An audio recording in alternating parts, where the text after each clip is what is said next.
नमस्कार, brain neuroplasticity treatment बीएनटी channel में आपका बहुत बहुत स्वागत है। मैं सुमित, फाइब्रो स्पेशलिस्ट या न्यूरोप्लास्टिक डिसऑर्डर है जितने उनका स्पेशलिस्ट आप बोल सकते हैं। और आज हम बात करेंगे कुछ अगेन इम्पोर्टेंट पॉइंट्स फाइब्रो से रिलेटेड और न्यूरोप्लास्टिक हैं, और वो मैं आपके साथ शेयर करूंगा जिससे आपको घर बैठे इस चैनल के माध्यम से बहुत अच्छी जानकारी मिल जाएगी। Second, I want to thank कि जिन्होंने बिलीव किया, जो मेरी साइंस पे बिलीव कर रहे हैं और जो ट्रीटमेंट लेके ठीक हो रहे हैं और अपनी सक्सेस स्टोरी वो शेयर कर रहे हैं ताकि लोगों को मोटिवेशन हो। फाइब्रो के जो पेशेंट हैं या जितने भी न्यूरोप्लास्टिक डिसऑर्डर वाले जो पेशेंट है, सोमेटोफॉर्म या साइकोसोमेटिक, उनको भी होप है। तो lot of thanks to all of the my patients who have believed in me. So I would like to thank all of them. Okay, तो लेट्स बी स्टार्ट। मैं generally पेशेंटों में देख रहा हूँ कि जो डॉक्टर्स को दिखाते हैं तो सब मल्टीविटामिन या विटामिन B12 D3 इनके पीछे दौड़ रहे हैं सारे। लगभग सारे जो पेशेंट हैं वो इनकी तरफ दौड़ते हैं, या डॉक्टर्स है वो इनकी तरफ उनको लेके जाते हैं। इवन ये नॉर्मल आ जाते हैं तो भी इनकी मेडिसिन है वो देते हैं इनको, ठीक है। अच्छा, फाइब्रो में डिजीनेस भी हो सकती है, ओवर थिंकिंग भी हो सकती है ना, और कुछ भी सिम्टम्स जैसे जो है वैसे ऐसे ऐसे भी सिम्टम्स है ना आ सकते हैं। ये सब ब्रेन से रिलेटेड होगा। ऑटोनोमिक नर्वस सिस्टम ANS से हाइपर एक्टिवेशन, लिम्बिक सिस्टम है वो DLPFC को हाईजेक कर लेगा। DLPFC वो थोड़ा वीक हो जाएगा, शट डाउन हो जाएगा, और लिम्बिक सिस्टम है वो जैसे मेन पार्ट है वो एमिगडाला है, और आपका autonomic nervous system anterior singular cortex है वो हाइपर एक्टिव हो जाएंगे, ठीक है। अच्छा, ये भी मैं देख रहा हूँ पेशेंटों में कि अ, सब बोलते हैं डॉक्टर्स की आपके गट बैक्टीरिया कम हो गए हैं, इस वजह से आपको थकान है या पेन हो रहा है या आपको ये सिम्टम्स हैं। अरे, गट बैक्टीरिया से रिलेटेड है तो आप प्रोबायोटिक्स दे दो, दही ले लो, दही में खूब प्रोबायोटिक्स होते हैं, बस हो गया इलाज। लेकिन यहाँ तो थोड़ा स्ट्रेस इलनेस की प्रॉब्लम है ना। अगर इतना इजी होता कि एब्डोमेन में गट बैक्टीरिया की वजह से इश्यू आ रहे हैं तो प्रोबायोटिक से ठीक हो जाता, या दही लेते और भी जो मल्टीविटामिन की डाइट इंप्रूव करते तो ठीक हो जाता। लेकिन ऐसा तो नहीं है, क्योंकि प्रॉब्लम एक्चुअली में वो है स्ट्रेस इलनेस, ठीक है। तो यहाँ भी मिसगाइड नहीं होना। इमोशंस पेन इंक्रीज करते हैं, ये चीज़ भी आप नोट करना। अच्छा, थोड़ा जो खुद से कंफ्यूज होते हैं ना पेशेंट कि मुझे है या नहीं फाइब्रो, या मुझे स्ट्रेस इलनेस है या नहीं। एक तो ये बहुत विश्वास करना कठिन होता है कि बॉडी में प्रॉब्लम नहीं है, स्ट्रेस की प्रॉब्लम है, ब्रेन से हो रहा है, क्योंकि फील होता है सेंसेशन बॉडी में, और बॉडी पूरी कनेक्टेड है ब्रेन से, ऑटोनोमिक नर्वस सिस्टम से। अब वो जब क्रॉनिक स्ट्रेस मिलती है, एक्यूट स्ट्रेस नहीं, जब क्रॉनिक स्ट्रेस मिलती है उसकी वजह से वो डिसरेगुलेट हो जाता है और हाइपर एक्टिव हो जाता है, और उसकी वजह से पूरा वो बॉडी में कनेक्ट होता है और मल्टीपल जगह सिम्टम्स आते हैं। तो ये बहुत समझना जरूरी है। जैसे खुद से आप समझ सकते हैं कि जैसे आप स्ट्रेस ले रहे हैं तो सिम्टम्स बढ़ रहे हैं, या आप इंजॉय कर रहे हैं तो सिम्टम्स रिड्यूस हो रहे हैं, या फिर आप फिजिकल एक्टिविटी कर रहे हैं तो सिम्टम्स बढ़ रहे हैं, ठीक है। और इस या पेन मूव कर रहा है, और ये थोड़ी कॉमन चीज़ हो गई, आपको एंजाइटी या फियर है। इसके अलावा अगर और थोड़ा कॉम्प्लेक्स लग रहा है तो अपॉइंटमेंट ले लीजिए, तो मैं डिटेल में इवेल्यूशन करता हूँ, तो मैं वो पकड़ ही लूँगा इसका, ठीक है ना। आगे चलते हैं अपन। थिंकिंग एंड थॉट्स भी ओवर थिंकिंग हो जाता है, रेसिंग थॉट्स आएंगे, और थॉट्स भी आपके पेन को इफेक्ट करते हैं। जैसे नेगेटिव थॉट्स आएगा तो वो फियर सेंटर को बढ़ाएगा, ठीक है। तो फियर सेंटर को बढ़ाएगा तो और ज़्यादा पेन डेवलप होगा, ठीक है। तो ये साइंस बेस्ड पूरा समझा रहा हूँ ना, ऐसे नहीं जनरल स्टेटमेंट की डॉक्टर के पास जाते हैं तो ठीक है, प्रेगाबलिन, गाबापेंटिन, डुलोक्सिटिन, एमिट्रिप्टिलिन, डुसल्फिन वगैरह दे दी, या कोई एंटी डिप्रेसेंट दे दिया, एसिटालोप्राम, फ्लोक्सिटिन, है ना, और बोल दिया कि खुश रहो, बिजी हो जाओ। ऐसा नहीं चल रहा है यहाँ, पूरा साइंस बेस्ड चल रहा है, ठीक है। एक एक पॉइंट एक्सप्लेन करता जा रहा हूँ। अच्छा, ये भी देख रहा हूँ कि पेशेंट इतना फ्रस्ट्रेट हो जाता है कि उसको अपॉइंटमेंट लेने से भी वो कि अब मैं मेरे को डॉक्टर से कंसल्ट नहीं करना, फियर हो जाता है उसको, मेरे को टेस्ट नहीं करवाने, इन्वेस्टिगेशन नहीं करवाने, फ्रस्ट्रेशन हो जाता है कि मेरे को डॉक्टर से, कोई डॉक्टर से कहीं भी नहीं जाना, बेड पकड़ना है केवल, इतना वो फ्रस्ट्रेट हो जाता है ना। तो ये भी फाइब्रो के जो पेशेंट है उसमें कॉमन है, क्योंकि मल्टीपल टाइम्स जब डॉक्टर से कंसल्ट करता है इंप्रूवमेंट नहीं होता तो वो परेशान हो जाता है, उसके घर वाले भी परेशान हो जाते हैं, ठीक है।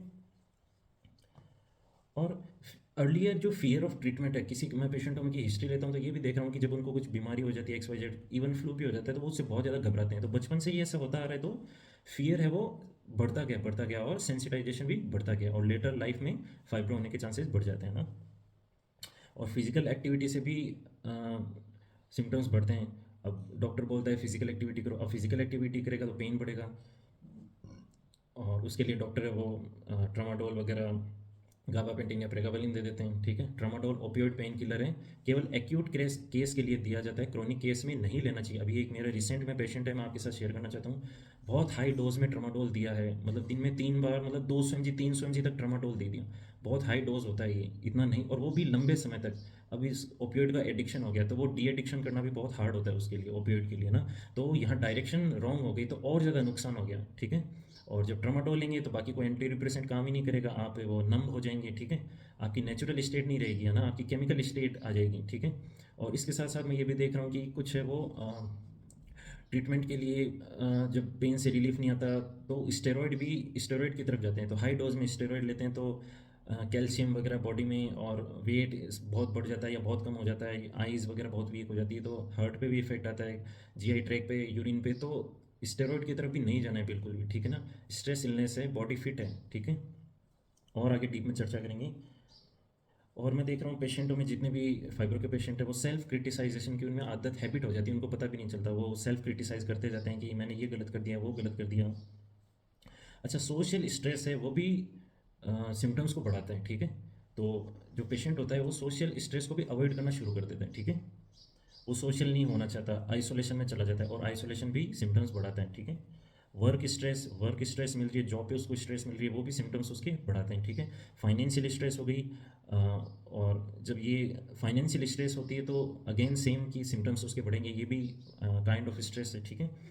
और फूड और केमिकल से भी ट्रिगर होता है, जैसे सब सारे फाइब्रो के पेशेंट में नहीं होगा, लेकिन कुछ फाइब्रो के पेशेंट में ऐसा होगा कि कुछ फूड सूट नहीं करेंगे या केमिकल की सुगंध है वो सूट नहीं करेगी, तुरंत सिम्टम्स बढ़ जाएंगे।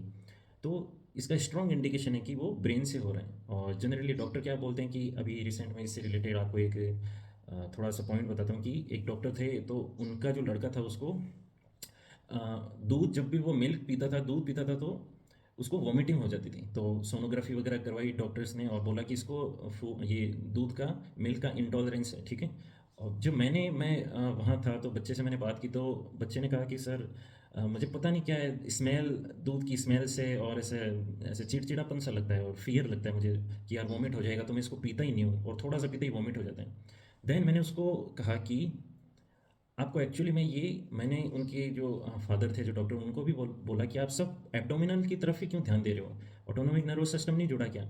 वो मिल्क है वो एब्डोमेन में जाने से पहले आइज़ के थ्रू ब्रेन उसको देख रहा है, स्मेल जा रही है उसकी, तो वहीं ब्रेन सेंसिटाइज होकर ब्रेन डिसीजन ले रहा है, और जैसे ही उसने फील किया टंग के थ्रू, वैसे ही ब्रेन को खतरा फील हुआ और तुरंत उसने वो वॉमिट करवा दिया, ठीक है।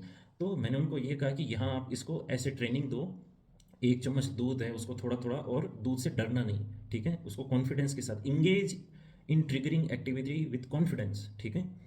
तो उसको मैंने कहा बच्चे को, तो एक चम्मच 5 दिन के लिए, फिर 2 चम्मच 10 दिन के लिए, ऐसे ऐसे उसने स्टार्ट किया, और फाइनली उसका ब्रेन ने ये टीच हो गया कि जो मिल्क है वो एक्चुअली में सेफ़ है, हेल्थी है, इससे खतरे की। जब सबकॉन्शियस ब्रेन को ये टीच करना था, कॉन्शियस ब्रेन को तो पता है, लॉजिकल तो पता है, लेकिन सबकॉन्शियस ब्रेन की जो लैंग्वेज है वो फीलिंग और सेंसेशन के थ्रू होती है ना, इमोशन के थ्रू, डायरेक्ट लॉजिकल तो होता नहीं है। तो फाइनली उसके ब्रेन ने ये सीख लिया, तो अब वो आराम से दूध है वो ले सकता है। तो ये भी केस मैं आपके साथ शेयर करना चाहता हूँ, है ना। अच्छा, फियर ऑफ मेडिकेशन भी हो जाता है कि मेडिसिन मुझे नहीं लेनी, मेडिसिन से फियर लगने लगने स्टार्ट हो जाता है पेशेंट को कि ये साइड इफेक्ट आएगा, इस मेडिसिन से ये साइड इफेक्ट आएगा। इफेक्ट आने से पहले साइड इफेक्ट है, यही तो वरी है ना, यही तो चिंता, एंग्जाइटी। फियर सभी को होता है, जब एक लिमिट से ज़्यादा बढ़ जाता है उसको एंग्जाइटी बोलते हैं, ठीक है। और वो ओवरवेलमिंग होना शुरू हो जाता है, और फिर रूमिनेशन होता है, सेम थॉट है वो रूमिनेट होगा, बार बार रिपीट होगा और उसका कुछ आउटपुट नहीं आएगा, ठीक है। और डिजीनेस का मैंने बता ही दिया, फाइब्रो में ये भी हो सकता है, ब्रेन फॉग भी हो सकता है, चीज़ें याद नहीं रहेगी, ठीक है, और मेमोरी का भी इशू आ सकता है। अच्छा, ये भी हो रहा है कि मेरे जो पेशेंट हैं उनमें, कि डॉक्टर्स के पास जाते हैं तो कई बोलते हैं कि जैसे शोल्डर में है तो शोल्डर स्ट्रेच की एक्सरसाइज बताते हैं, शोल्डर स्ट्रेचिंग की, ठीक है। योगा प्राणायाम बेस्ट एक्सरसाइज, जैसे बैक में पेन है तो best exercise for back pain relief, stretch करो फाइब्रो ठीक हो जाएगा। अरे प्रॉब्लम तो यहाँ है स्ट्रेस लेने से, बैक तो पूरी फिट है, जांच करवाओगे नॉर्मल आएगी, या उतना थोड़ा बहुत एबनॉर्मल आएगा जितना एक नॉर्मल इंसान में भी होता है, वहाँ तो प्रॉब्लम ही नहीं है, प्रॉब्लम तो स्ट्रेस इलनेस है। और हम की स्ट्रेचिंग करवाइए, फाइब्रो की मसल स्ट्रेचिंग करवाइए, बैक की स्ट्रेचिंग, शोल्डर की स्ट्रेचिंग, लेग स्ट्रेच, तो सब बॉडी पे ध्यान दे रहे हैं, क्योंकि सिम्टम्स है वो बॉडी में है, तो जनरली ध्यान जाता ही नहीं है कि ऑटोनोमिक नर्वस सिस्टम भी हर एक चीज़ से जुड़ा हुआ है क्या। बहुत सारे अच्छा वीडियो भी बन रखे हैं, देखा है मैंने भी, पेन रिलीफ एक्सरसाइज, ये वो, ठीक है। अच्छा, ये भी है कि फाइब्रो में पेशेंटों के साथ होता है, और कि फाइब्रो में क्या खाना चाहिए, टॉप 5 फूड जो फाइब्रो में खाना चाहिए। अरे ऐसा कुछ नहीं है, आपकी बॉडी हेल्दी है, पूरा आप खाइए, जो आपका जो हेल्दी फूड है वो खाइए, ठीक है। आप अगर आपको अच्छा लेना है तो एमिनो एसिड आप ले सकते हैं ब्रेन की हेल्थ के लिए ना, वो आप ले सकते हैं। आप मल्टीविटामिन ले सकते हैं और आप अपनी डाइट अच्छी रखिए, बस हो गया। प्रॉब्लम तो यहाँ आईबीएस है, तो आईबीएस क्या है, इंटेस्टाइन का मूवमेंट है वो डिस्टर्ब हो गया ड्यू टू उनका ब्लड फ्लो और सेंसिटाइजेशन सब हो गया due to autonomic nervous system hyperactive हो गया, उसकी वजह से तो जीआई ट्रैक्ट डिस्टर्ब हुआ है थ्रू एचपीए एक्सिस, ठीक है। इम्यून सिस्टम कॉम्प्रोमाइज़ हो जाता है, इम्यून सिस्टम वीक हो जाता है जब आपको फाइबर होता है, ठीक है। तो ये भी साइंस बता देता हूँ। और नींद कम भी आ सकती है, ज़्यादा भी आ सकती है, और बीच में टूट भी सकती है, ठीक है। तो ये सेम नहीं होता है ना, ऐसे नहीं है कि 10 फाइब्रो के पेशेंट है 10 में लक्षण सेम होंगे, लेकिन एक चीज़ कॉमन होगी, सब में स्ट्रेस इलनेस होगी, पेन सबको होगा, ठीक है, और थकान होगी और एंग्जाइटी होगी। ये सिम्टम्स 99% कॉमन चलते हैं, और डिफ़िकल्ट केस है वो थोड़ा और रैंडम या अलग हो सकता है, ठीक है। वो डीप इवोल्यूशन करते हैं तो वो भी पकड़ में आ जाते हैं। अब अगेन पेशेंट में कन्फ्यूजन रहता है कि सर पेन होता कहाँ है फाइब्रो में। पेन कहीं भी हो सकता है, मसल पेन हो सकता है, ऑटोनोमिक नर्वस सिस्टम की वजह से मसल स्पेजम होगा, ठीक है। कितनी एक्सरसाइज वगैरह कर लो, नीचे जितना जोर लगा लो कोई आउटपुट नहीं आएगा। टिश्यू पेन हो सकता है, मांस में पेन हो सकता है, हड्डियों में पेन हो सकता है, ठीक है। टेंडर पॉइंट्स बन सकते हैं, नहीं भी बन सकते हैं, कुछ भी हो सकता है। वो डिपेंड, सबकॉन्शियस ब्रेन डिसाइड करेगा पास्ट एक्सपीरियंस के बेस पे, ठीक है। स्टेरॉइड इंजेक्शन से बचना है, ठीक है। और हाथ पैर कांपना, टिंगलिंग भी होती है, मैं ये भी देख रहा हूँ, ठीक है, ये भी फाइब्रो का ही पार्ट है। और सब पूछते हैं कि सर कितना टाइम लगेगा ठीक होने में, क्योंकि इतना फ्रस्ट्रेशन होता है, सर ठीक कर दो, जैसे मिलते हैं ठीक करो सर ठीक करो।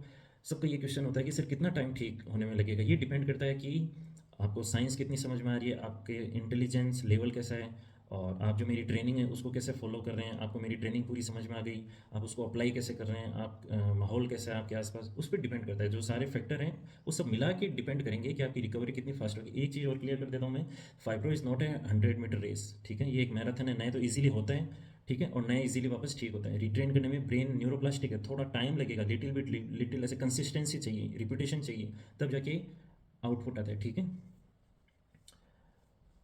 और जैसे पेन हिप में भी देख रहा हूँ मैं, टेल बोन में देख रहा हूँ, पेल्विक पेन देख रहा हूँ, कहीं भी हो सकता है ना, तो कंफ्यूज नहीं होना इससे। और कुछ मसाज करा रहे हैं, मसल रिलैक्सेंट दे रहे हैं, कोई रिलीफ नहीं आएगा, टेम्परेरी रिलीफ आएगा, वापस सिम्टम्स आ जाएंगे, ठीक है। और पेशेंट है वो बहुत मेरे को धन्यवाद देते हैं। कुछ पेशेंट तो ऐसे हैं कि वीडियो देख के ही सिम्टम्स डिक्रीज हो रहे हैं, क्यों? क्योंकि जो उनका इमोशनल ब्रेन है और डीएलपीएफसी वगैरह सब कनेक्टेड है, तो जब वो देखते हैं उनको साइंस समझ में आती है, अरे ये रीज़न है क्या, बॉडी में तो प्रॉब्लम है ही नहीं, ब्रेन है, स्ट्रेस इलनेस है क्या। तो जैसे उनको वो थोड़ा सा पॉजिटिविटी आती है, तो स्ट्रॉन्ग थोड़ा मेरे वीडियो से उनको प्लेसिबो इफेक्ट अच्छा जनरेट हो रहा है, तो उनके सिम्टम्स या पूरे ही हट जा रहे हैं या फिर रिड्यूस हो जाते हैं। तो वो मेरे को, सर आपके वीडियो देख के ही सिम्टम्स है वो कम हो गए सर, आपका बहुत बहुत धन्यवाद। तो अ, मुझे भी खुशी होती है कि इवन आप वीडियो देख के आपको इम्प्रूवमेंट हो रहा है, तो ये बहुत ही अच्छी बात है। और इसलिए ये चैनल शुरू किया था कि कहीं भी इसके माध्यम से घर बैठे उसको नॉलेज हो जाएगा पूरा, ठीक है। और गूगल नहीं करना है, सब गूगल के पीछे भागते रहते हैं, हाइपर विजिलेंस स्टेट में चले जाते हैं और ज़्यादा सिम्टम्स बढ़ते हैं, हाई अलर्ट मोड में चले जाते हैं। गूगल आपको करना है तो जब ट्रीटमेंट शुरू होगा तो मैं कुछ चीज़ें बता दूंगा, केवल वो पढ़ लो आप, ठीक है, वो बहुत है। उससे ज़्यादा पढ़ोगे तो ठीक नहीं होगी, ठीक है। और ठीक होने के लिए बिलीव, वर्क में बिलीव करना है, ट्रेनिंग को बिलीव करना है, ठीक है। कंसिस्टेंसी चाहिए, पेशेंस चाहिए, और be kind to your self, ठीक है। ये इंपॉर्टेंट फैक्टर है रिकवरी के लिए, ठीक है। Mind set is fuel. जैसा आपका माइंड सेट होगा कि सर के वीडियो देखे, समझ में आया, सर ने साइंस एक्सप्लेन किया, हर चीज़ मैच हो रही, तुरंत ट्रीटमेंट लिया, सर जैसे बता रहे हैं वैसे self compassion, be kind to your self और बिलीव शुरू किया, इंप्रूवमेंट हो जाएगा, ठीक है। और इसके अलावा अगर माइंड सेट चेंज हुआ कि नहीं इम्प्रूवमेंट होगा ही नहीं, ये तो बेकार है, सारे ट्रीटमेंट फ्रॉड हैं, इसको ठीक नहीं किया जा सकता, मैं तो ज़िंदगी बर्बाद हो गई, तो वो आपका माइंड सेट है वो फ्यूल की तरह काम करेगा, ठीक है। और मैं ये अर्लियर मैंने वी हैव डिस्कस्ड कि ड्यू टू स्ट्रेस ओटीपीटी भी एक पेशेंट के बढ़ रहे हैं, तो ये भी मैं देख रहा हूँ कि स्ट्रेस की वजह से ईएसआर या और भी टेस्ट जितने भी है, सीपी के आर फैक्टर, सीरीटिव प्रोटीन है ना, एएनए, विटामिन बी12 D3, जितने भी है, एचएलए वगैरह, तो स्ट्रेस की वजह से इनमें भी थोड़ा एलएफटी केएफटी थोड़ा चेंजेस आ जाते हैं, ठीक है। तो ये चीज़ें भी ध्यान रखना है कि स्ट्रेस की वजह से डीप इवेल्युएशन बहुत ज़रूरी है, अपॉइंटमेंट ले लेना अगर थोड़ा भी डाउट लग रहा है तो। और अगर पकड़ में आ गया फाइब्रो है तो तुरंत ट्रीटमेंट शुरू कर दो, क्योंकि सेंसिटाइजेशन जितना कम हो उतना ही अच्छा है, क्योंकि वापस इसको नॉर्मल करने में, रिवर्स करने में उतना ही कम टाइम और एफर्ट लगेगा, ठीक है। और थोड़ा घबराने की भी ज़रूरत नहीं है, ऐसे भी सक्सेस स्टोरीज मैंने डाल दी जिनको 10 साल से पेन है, 15 साल से पेन है, वो भी ठीक हो गए, तो होप है, ठीक है ना। ब्रेन न्यूरोप्लास्टिक है, चेंज किया जा सकता है, ठीक है। तो इस वीडियो में इतना ही, बहुत सारी साइंस आई थिंक आपको बहुत पसंद आई होगी।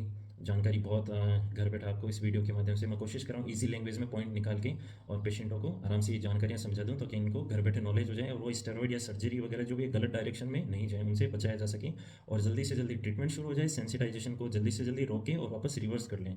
ठीक है, तो अगले वीडियो में हम शेयर करेंगे लेबल्स जिनके पीछे पेशेंट कंफ्यूज होता है कि मेरे को ये लेबल मिल गया, ये लेबल मिल गया, गूगल स्टार्ट कर दिया और ट्रीटमेंट तो होता नहीं है। ठीक है, तो आई होप कि वीडियो पसंद आया होगा। मिलते हैं अगले वीडियो में और ज़्यादा रिसर्च के साथ।